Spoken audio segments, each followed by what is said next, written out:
The following is a presentation of Muddy River Sports.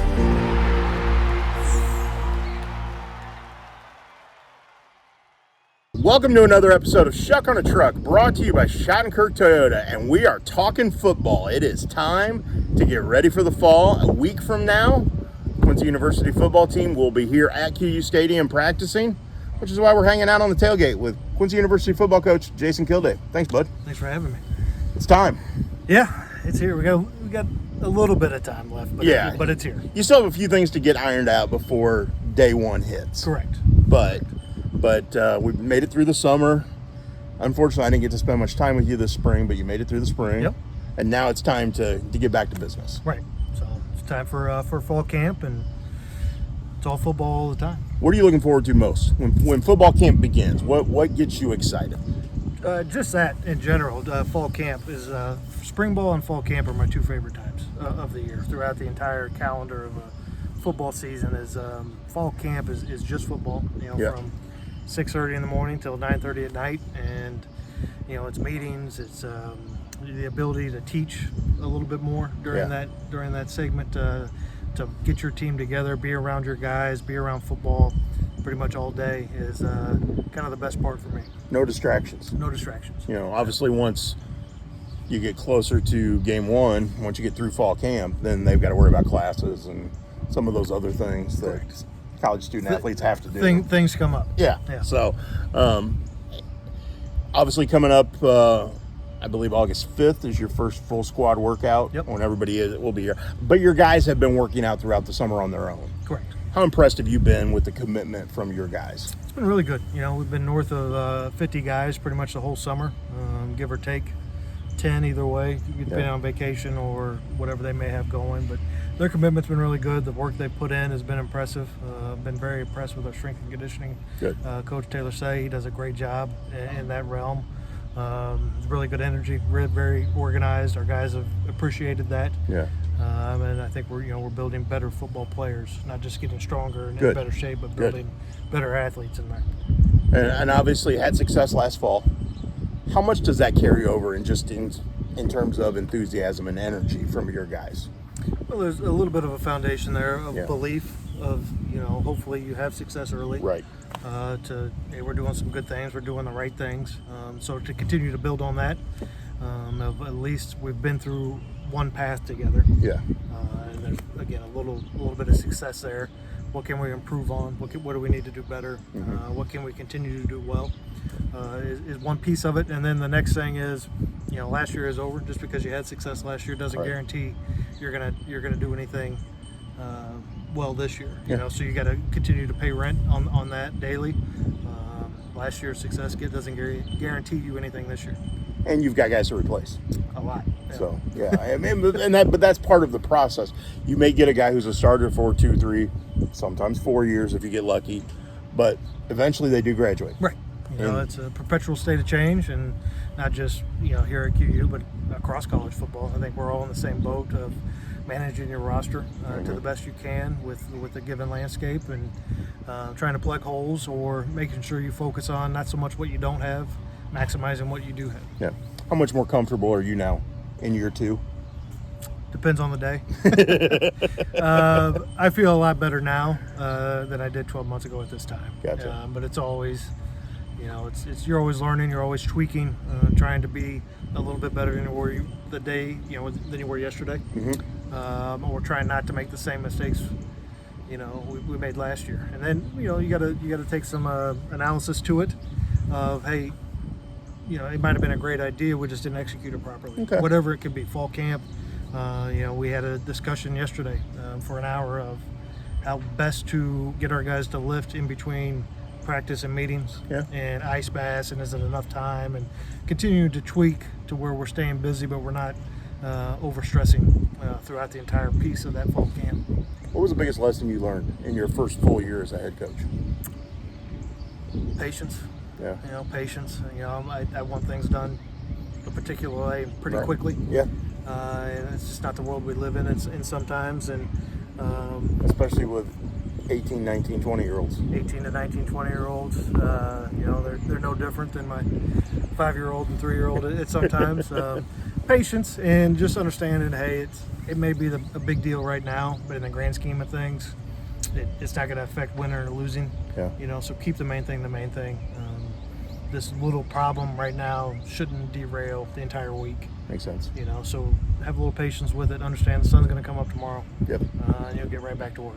So makes total sense. Yep. This is Schuck on a Truck, brought to you by Shottenkirk Toyota. We're talking QU football with QU head coach Jason Killday.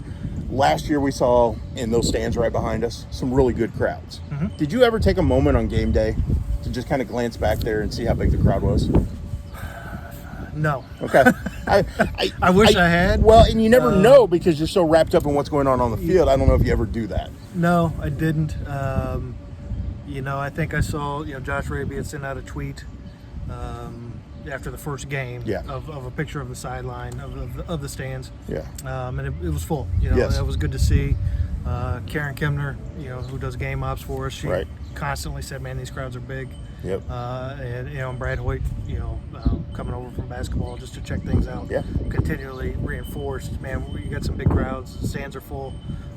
It's kind of an event right now for you. So no question. Those pieces, but never took time during or after to look around and say, "Man, this place is packed." I did it. I looked around. I never took a picture of the crowd. Like I look back now on going back through my photos from last fall and went, well, I got great stuff of this action. I got great stuff of you and your coaches on the sideline. I never took a picture of the crowd. Well, but they were good. The crowd was always good. Good.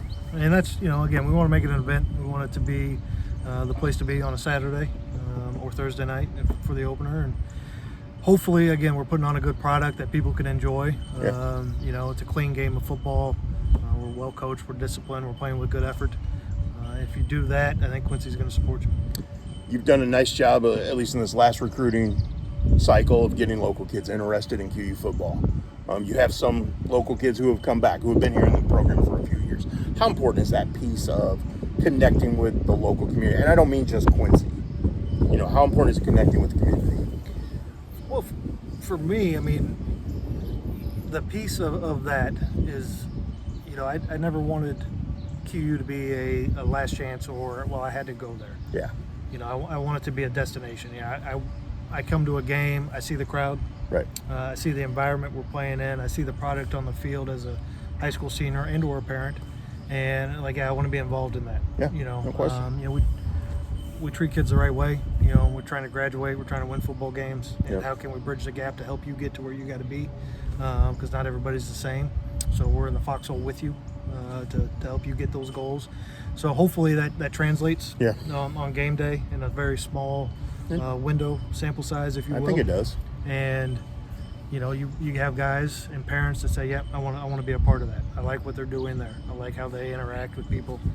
So it becomes a little bit more of a destination for them. I think we saw that in this last recruiting cycle. Yep. We saw kids who committed early.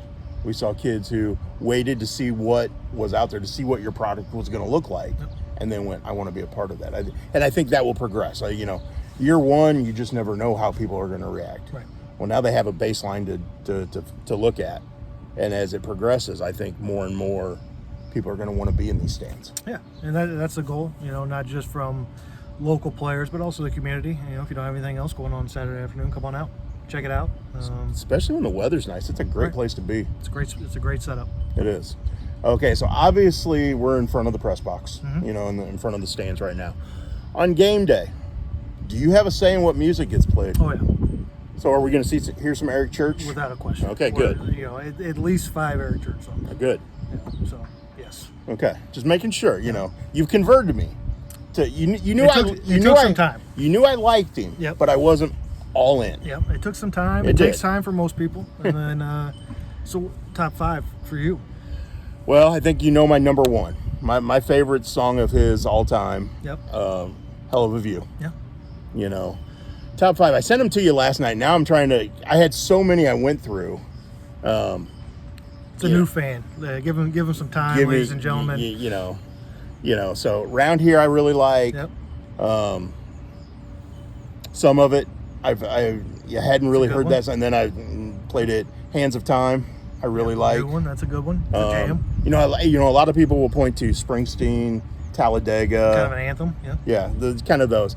They're lower on my list because I found some other stuff that I really like. You're starting to get in the weeds a little bit. I am a little bit. If you What get about into, you? Well, first and foremost, Steph and I just celebrated 10 years. Our 10-year anniversary. I forgot about that. That's right. Congratulations. And our wedding song happens to be an Eric Church song. Oh, really? Yeah. Do you think you can guess? No. You make it look so easy. Oh, okay. Right? Some people say Wrecking Ball. Yeah. You know, but, Right. You know, Okay. Yeah. So Eric, that one's got to be number one. Okay. Makes sense. And God, then, she's put up with you for 10 years. Right. Well. Or maybe it's the other way Some around. would say the other way. Depending on who you ask. I don't want her mad at me right now. She'll be mad regardless. I know. That's okay. But no, it's been fun. It's been a fun 10 years. You Make It Look So Easy is number one. And then I like What I Almost Was. Yeah. Is a good one. That's a good one. Those I've Loved Along the Way. Yep. Is another one. Old Friends, Old Whiskey, and Old Songs. He's never released it, but it's on there. That's a good one. And then Unreleased, Whatever That Was. Okay. Is a good one. I'll send it to you. Okay, It's on so, YouTube. yeah. It's on YouTube. Okay. I'll check that out. But those would be the five. I like kind of some of the obscure ones. Yeah. Well, I listen to music when I'm in my home office and working. So I could probably do a top five from each album. Okay. That would be an easier. I'm not there yet. Right. So Mistress Named Music is a good one. Really correlates well for a football season. Mr. Misunderstood, I like. Is a good one. Yep. Yeah, that's a jam. So like I said, I was making lists like Jesus Does is a good one. Yeah, that's a good one. So I could go from there. You know, there's one I really like that he does a duet with. Does with Morgan Wallen. Yep. Man Made a Bar. Man Made a Bar. I really like that. Man, number 3 and number 7. That's Okay. a new one with Morgan Wallen. Yeah. That's a good one. And then anything with Joanna Cotton in there. Okay. Yeah. Over When It's Over. Yeah. Is a good That's one. really good one. Just to crank it up. So yeah, I mean, I could go. For You could go on and on. a little bit. Yeah, I like that though. And you said your daughter Taylor. Yeah. She's got a favorite. Her number one is your number one. Hell of a View. Hell of a View. Yep. So that is Smartest girl in the house. Well, by far, smartest person in the house. Smartest person in the house. Trey's not old enough yet to know what he likes. He's in Shabuzi. Okay. He's all in. He's all in because he Shabuzi. dances. The bar song, and then his new one, Good News. Okay. He loves it. Okay. So he always comes and says, "Dad, play new Shabuzi." Okay. So I can't wait to see them run around on the field this fall. No, you actually got some really good pictures of them last year. I thank you for that. Well, the funny part is they've learned.